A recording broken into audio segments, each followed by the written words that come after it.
Okay, well, right now we're going to look at metric prefixes, another section that's in many chapters, first chapters of chemistry textbooks.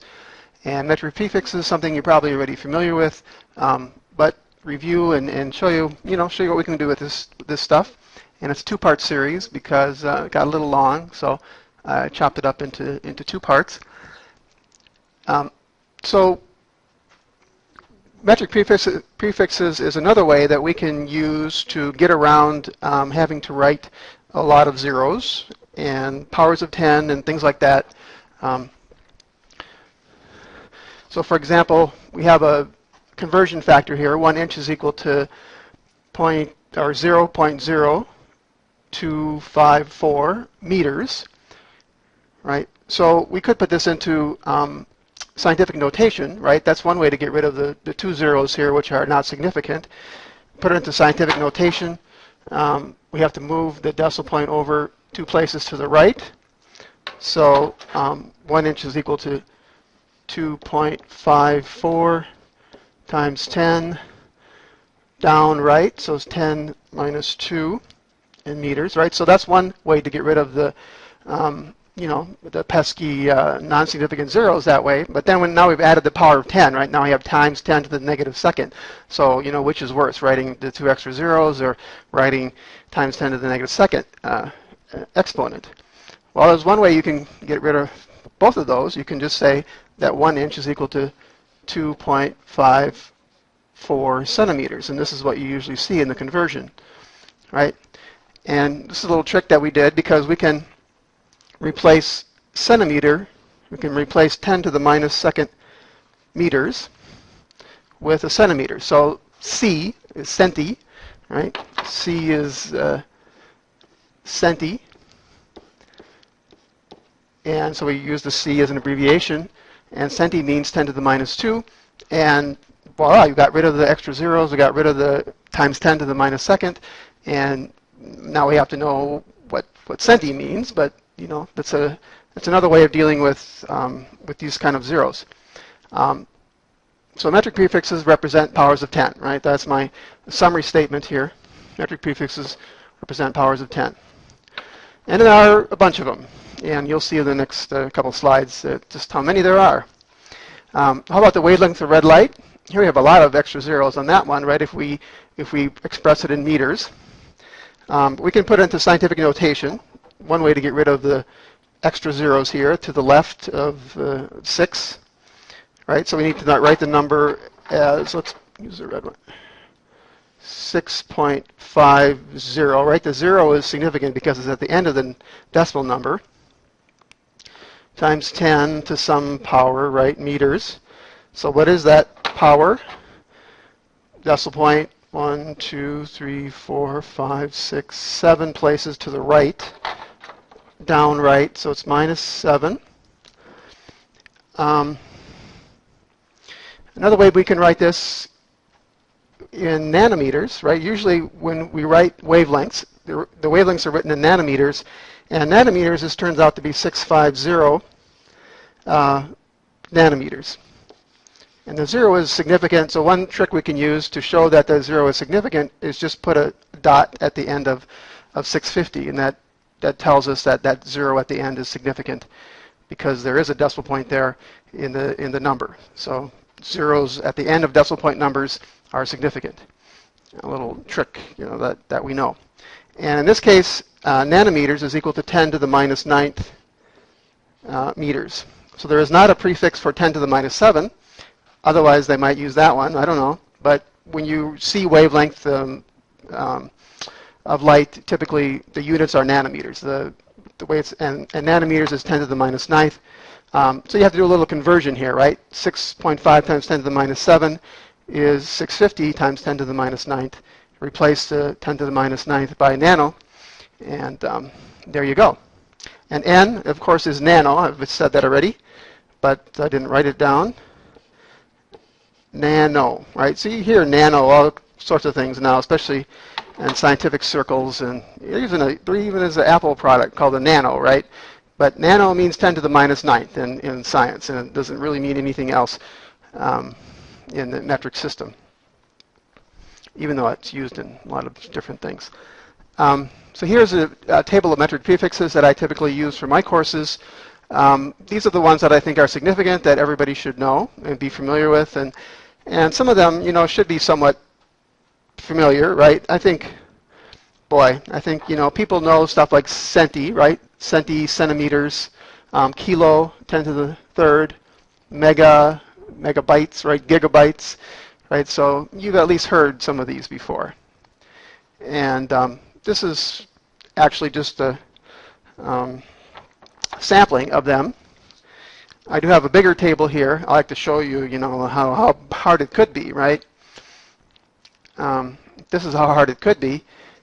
These are a more comprehensive table of metric prefixes, and you see there's all kinds of them, right up to zeta and yada, and zepto and yocto.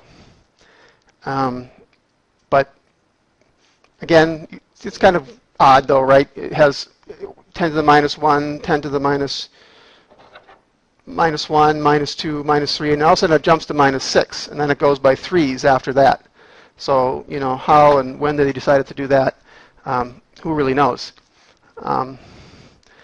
But usually we're just going to deal with these guys here, right? You don't have to worry about the whole table, though I guess you should know that there are other ones as well that show up. So what can we do with metric prefixes? What do we have to know how to do with metric prefixes in order to survive in chemistry? Well, you convert basic unit numbers to metric prefixes. Right, so grams to kilograms, right? That seems to be a good, reasonable conversion. And remember that K, this is from the previous slides, I'll write it again, right? K is equal to 10 to the third, right? Kilo, 10 to the third. And you could say 1 kilogram is equal to 1 times 10 to the third grams, right? You could write it that way as well. Put the units in there, right? But essentially it means the same thing. So here we have our number here. We want to write it in terms of 10 to the third, right? So we know how to do that.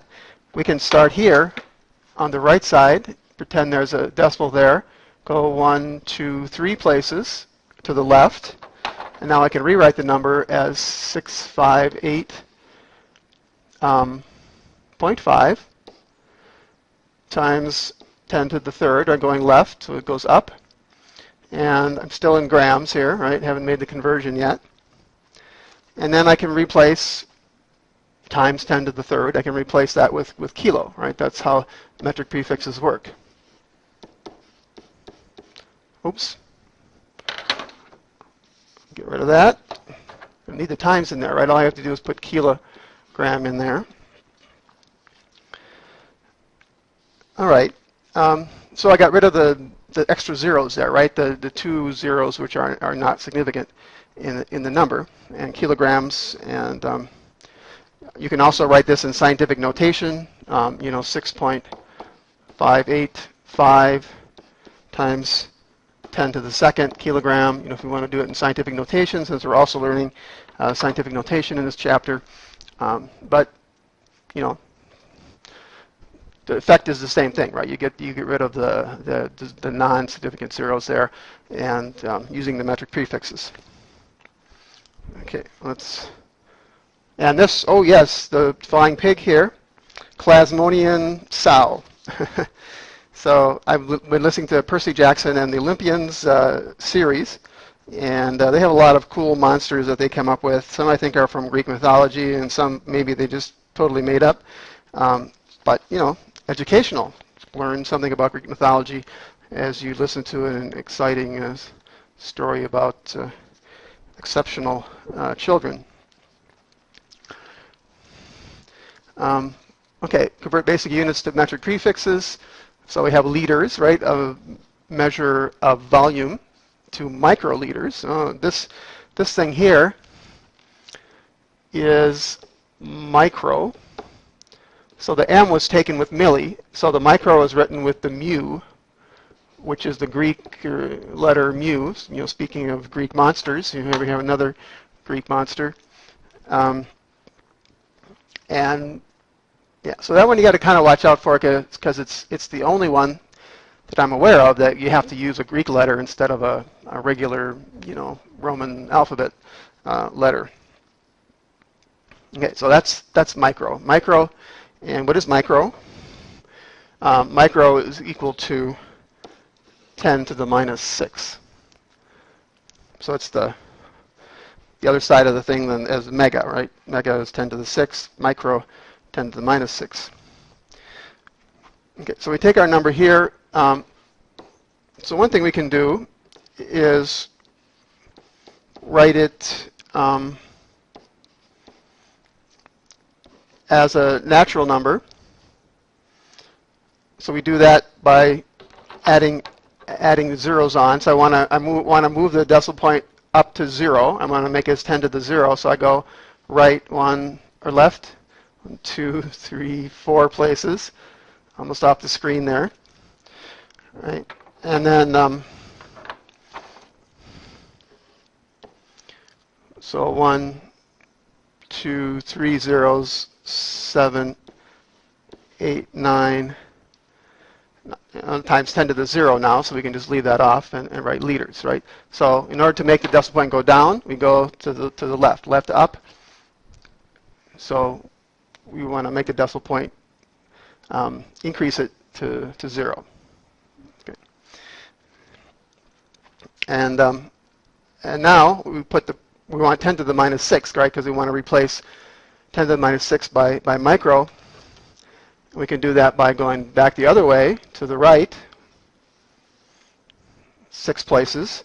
And now my number is 789 times 10 to the minus 6 down right liters. And here we're almost there, 7.89. I did that again. What I wanted to do was write micro liters.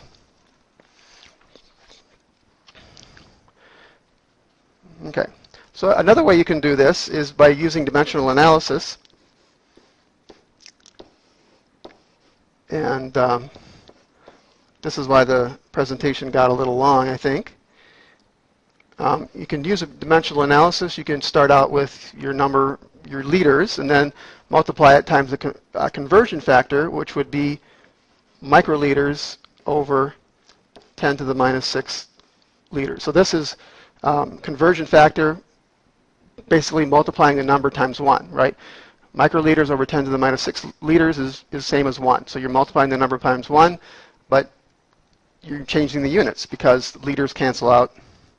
And so we end up with 7.89 times 10 to the 4th minus 4th, and then minus 6, right? Minus the exponent in the denominator. And and now the units are microliters, right? Because liters cancel out. I love using the red to slash out those units, those repeated units. 789 times 10 to the second, right? 4 minus 6 is equal to 2 microliters. So it's already in scientific notation if that's what you wanted. So we get the same answer, and so there's two ways of arriving, at the same answer. One by moving the decimal point back and forth, and the other one by using dimensional analysis. And we'll see some more examples of that on the next part, part 2 of metric prefixes. But we're going to shut this one down now because it's almost 15 minutes, so worked out.